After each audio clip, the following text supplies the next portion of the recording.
On this day of October 2019, a 10-year-old girl, Hayley Lynn McMullen, went to the annual Harvest Festival in Airfield Township. Everything was going well, but the pleasant day turned tragic when a 10-year-old girl was thrown from one of the rides, called Extreme, which sent shockwaves through the small town and left people wondering how something like that could have happened. Hayley Lynn McMullen was born on January 28, 2009 in Vinland, New Jersey, to parents Christopher and Amanda McMullen. According to her parents, Hayley, who went to Deerfield Township Elementary School and was in 5th grade, had always been the cutest little girl. She was kind and polite to everyone. She had many nicknames like Mimi, Chicken Baby, and Chick. Before she left a room or the house, she always gave someone a hug and told them she loved them. She loved being outside, having pets, and going to the ocean. She thought it was fun to see the world. She was always making paintings and movies. Her brains and her imagination were both very good. She was a great big sister to her bigger brother and younger sister. She was a nice kid who got up early to meet us and hang out with us. We called this Coffee with Chick. She wanted to become a vet and a popular YouTuber. She would play games with her brother and sister for hours on end. Often these were games that they made up themselves. Hayley would laugh and smile a lot, and her laugh was so contagious because it was filled with pure joy, spirit, and a love of life. Hayley loved Jesus and showed early signs that she could understand how the Bible works. She told Jesus over and over that she loved him and accepted him. She always had her Bible by her bed. On October 12th, Hayley and her family went to commemorate Columbus Day, a national holiday observed in America and other countries across the world, at the Harvest Festival in Deerfield Township. The citizens of Deerfield Township collaborate to put together a harvest festival which takes place every year. More than 150 volunteers from the neighborhood and community work on the festival to put on a show with live entertainment, rides, a parade, fireworks, and more. It was something the community looked forward to a festival. The festival was supposed to be fun and happy, and it had been for 40 years. But unfortunately, on the 41st one, this was not the case. That year, they hired rides from Skelly Amusements, a 25-ride operation providing company for fairs, carnivals, and festivals. One of these rides was the Severe Sizzler. On a Sizzler ride, also known as a scrambler, riders are spun around in suspended cars. On this specific ride, which had 12 cars, riders spun in horizontal circles at high speeds.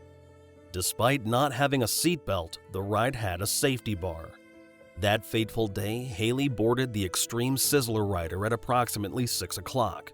A few minutes into the ride, something went wrong according to the boy seated next to her. As the ride went on, Hayley began to be thrown wildly in a seat. Hayley then slipped under the safety bar as the boy desperately grabbed onto her. At this point, the boy was hanging on to Hayley's left eye as she clung to the safety bar. Sadly, with the momentum of the ride, Hayley slipped and fell. The ride, however, did not stop. Cart struck her at least 3 times, violently pressing her against the metal floor, knocking her unconscious. The authorities immediately called emergency services. Hayley was airlifted to hospital, but sadly suffered head and brain injuries and died later on that night. An investigation was immediately launched. It was found that Hayley did just meet the minimum height requirements to be on the ride, but she wasn't placed in the appropriate seat location designated for the smallest rider. They also found that the ride should have been fitted with seat belts. In 2006, seat belts were mandated for the ride in states of Florida and California. Due to this, the manufacturer advised operators to install seat belts, a recommendation that was disregarded once more in 2017. The manufacturer then sent Skelly Amusements more explicit notices requiring the installation of a seatbelt. The investigation also revealed that one of the ride operators initially refused to let Hayley ride, but the decision was later reversed by a senior ride operator named McGowan, who had initially measured the girl and agreed. 2 lawsuits were filed. The first was against Skelly Amusements and its employees, and the second was against the maker of the ride. One witness claims that Hayley was trying to get the operator's attention by standing in the front of the ride, but this was refuted by other witnesses, including the boy who was sitting next to her.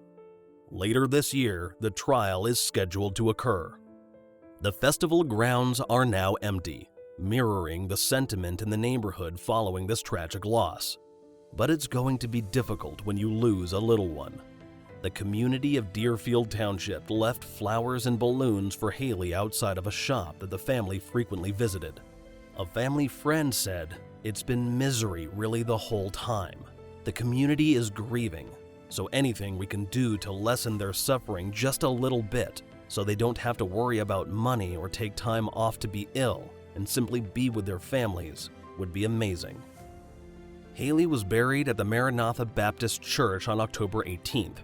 Hayley is survived by her parents, siblings, uncle, aunts, grandparents, and great-grandparents. The girl's family is still haunted by the investigation. They are taking civil action to get justice. Hayley will always be alive in the heart of her family. So it is the well-known accident of the Severe Sizzler ride. Let us know your opinion in the comments section below. For further related contents, make sure to subscribe to our channel. Thanks for watching.